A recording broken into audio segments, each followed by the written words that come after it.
అత్యాధునిక టెక్నాలజీతో నడుము మరియు వెన్నునొప్పికి treatment Tejas spine care Somajiguda Sainikpuri Gachibowli. Andhra Pradesh త్వరలో గుడ్ న్యూస్ వినబోతుందా? ఎయిర్ బస్ అనేటువంటి ఒక ప్రపంచ స్థాయి సంస్థ ఏపీలో అడుగు పెట్టబోతుందా? అదే ప్రయత్నాల్లో ఉన్నారు ఏపీ మంత్రి నారా లోకేష్. ఢిల్లీలో ఈరోజు ప్రత్యేకంగా air bus team board of directors team తో ఆయన భేటీ అయ్యారు. ఎయిర్ బస్ అనేది ప్రపంచంలోనే లీడింగ్ ఎయిర్ సర్వీసెస్ అంటే విమానయానానికి సంబంధించినటువంటి ఎయిర్ క్రాఫ్ట్ల తయారీలో ఇది ప్రపంచంలోనే లీడింగ్ కంపెనీగా పేరు పొందింది. యూరోప్కి చెందినటువంటి కంపెనీ ఇది. నెదర్లాండ్స్ కేంద్రంగా పనిచేసేటువంటి సంస్థ. గతంలో కూడా దావోస్ మీటింగ్ సమయంలో భేటీ జరిపారు నారా లోకేష్. ఎయిర్ బస్ ని ఎట్టి పరిస్థితుల్లో ఆంధ్రప్రదేశ్ తీసుకురావాలనేటువంటి సంకల్పంతో ఉన్నారు. అదే ప్రయత్నాల్లో భాగంగా మరొక అడుగు ముందుకు పడింది. నారా లోకేష్ షేర్ చేసినటువంటి ట్వీట్ ఇది.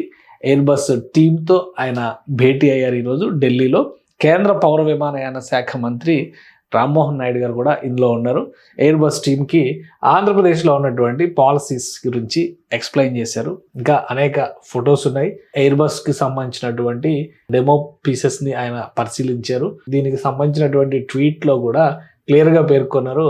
From Amaravati to Delhi met the Airbus board led by Chairman Rene Oberman for a focused engagement on anchoring a world-class aerospace manufacturing ecosystem in Andhra Pradesh. With ready land, a progressive aerospace policy, multi-corridor options and co-located vendor clusters, AP stands prepared to deliver speed, scale and global competitiveness for complex programs. Our mission is clear: build an export-ready aerospace hub that creates high quality jobs, advances innovation and strengthening India's position in global supply chain. ఇది లోకేష్ గారు చేసినటువంటి tweet. అక్కడ భేటీ జరిగింది. Renault ఒబెర్మన్తో discussion జరిగింది. ఆంధ్రప్రదేశ్కి ఎందుకు రావాలనేటువంటి అంశం పైన లోకేష్ చేసినటువంటి విశ్లేషణ. ఆంధ్రప్రదేశ్లో ఇప్పుడు ఏరోస్పేస్కి సంబంధించి ఏరో బేస్డ్ పార్క్లు అంటే ఒక ఇండస్ట్రియల్ క్లస్టర్ని డెవలప్ చేయాలనేటువంటి సంకల్పంతో ఉంది. పూర్తి స్థాయి మ్యానుఫ్యాక్చరింగ్ యూనిట్తో పాటు దానికి సంబంధించినటువంటి ఇతర యాన్సిలరీ యూనిట్ క్లస్టర్స్ను కూడా ఏర్పాటు చేసే దిశగా సహకరించాలి, ఆంధ్రప్రదేశ్లో అడుగు పెట్టాలంటూ విజ్ఞప్తి చేశారు నారా లోకేష్ ఈ టీంకి. ఈ టీం కనుక వస్తే ఆంధ్రప్రదేశ్ చరిత్ర మారిపోయేటువంటి ప్రాజెక్ట్ కింద దీన్ని మనం చూడాల్సి ఉంటుంది. ఎందుకంటే ఎయిర్ బస్ అనేటువంటి సంస్థ ఆల్మోస్ట్ 69 బిలియన్ల యూరోల కెపాసిటీ ఉన్నటువంటి సంస్థ. ఇది ప్రపంచంలోనే ఎయిర్ బస్ మేకింగ్లో అంటే ఎయిర్ క్రాఫ్ట్ల తయారీలో నంబర్ 1 కంపెనీగా భావించేటువంటి సంస్థ.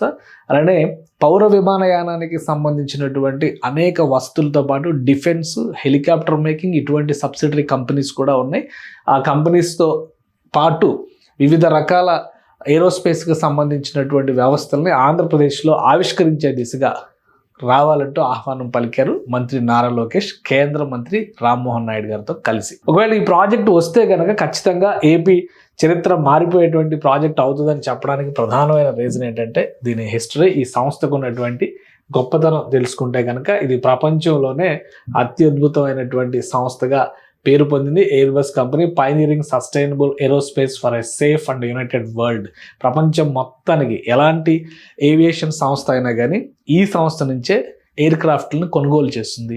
అంటే అంత సమర్థమైనటువంటి ఎయిర్ క్రాఫ్ట్లు తయారు చేసేటువంటి సంస్థగా దీనికి పేరుంది. అలానే గ్లోబల్గా మ్యానుఫ్యాక్చరింగ్ వీటిలోకి సంబంధించి గ్లోబల్గా ఉన్నటువంటి స్పెషాలిటీ ఏంటంటే టెక్నాలజీ, ఇన్నోవేషన్, R&Dలో ఈ సంస్థకి ఒక ప్రత్యేకమైనటువంటి స్థానం ఉంది.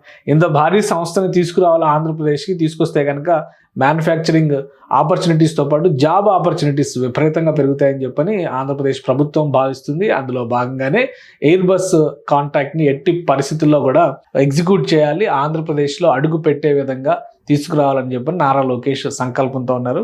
దావోస్ మీటింగ్లో ఒక విడత చర్చలు గడిచినాయి. తర్వాత మరొకసారి భేటీ జరిగింది.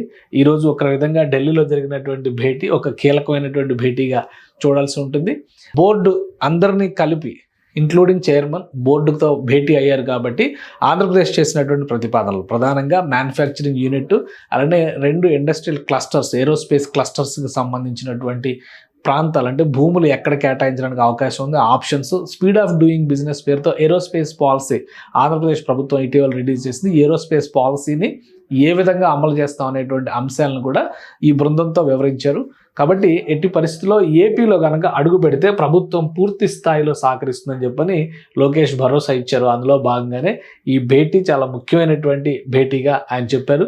మరొక అడుగు ముందుకు పడితే కనుక ఆంధ్రప్రదేశ్లో ఎయిర్ బస్ కంపెనీ అడుగు పెట్టడం ఖాయంగా కనిపిస్తుందని చెప్పొచ్చు. అయితే ఆ సంస్థ ఈ మీటింగ్ పైన ఎటువంటి రియాక్షన్ ఇవ్వబోతుంది, ప్రభుత్వం ఇచ్చినటువంటి ఆప్షన్స్, ఎందుకంటే ఆంధ్రప్రదేశ్తో పాటు ఇంత భారీ సంస్థని మరికొన్ని ప్రభుత్వాలు కూడా ఆహ్వానించేటువంటి అవకాశం ఉంటుంది కాబట్టి మిగతా ఆప్షన్స్ అన్నింటినీ చూసిన తర్వాత ఒక నిర్ణయం తీసుకునేటువంటి అవకాశం ఉంది. కానీ ఆంధ్రప్రదేశ్కి బ్రాండ్ అంబాసిడర్గా చంద్రబాబు నాయుడు గారు ఉన్నారు. చంద్రబాబు నాయుడు గారు ఆధ్వర్యంలో జరిగినటువంటి సక్సెస్ స్టోరీస్ని వివరించడం ద్వారా ఎట్టి పరిస్థితుల్లో ఎయిర్ బస్ని ఆంధ్రప్రదేశ్లోనే మోహరించే విధంగా ప్రయత్నాలు చేస్తున్నట్టుగా నారా లోకేష్ అండ్ టీం చెప్తోంది.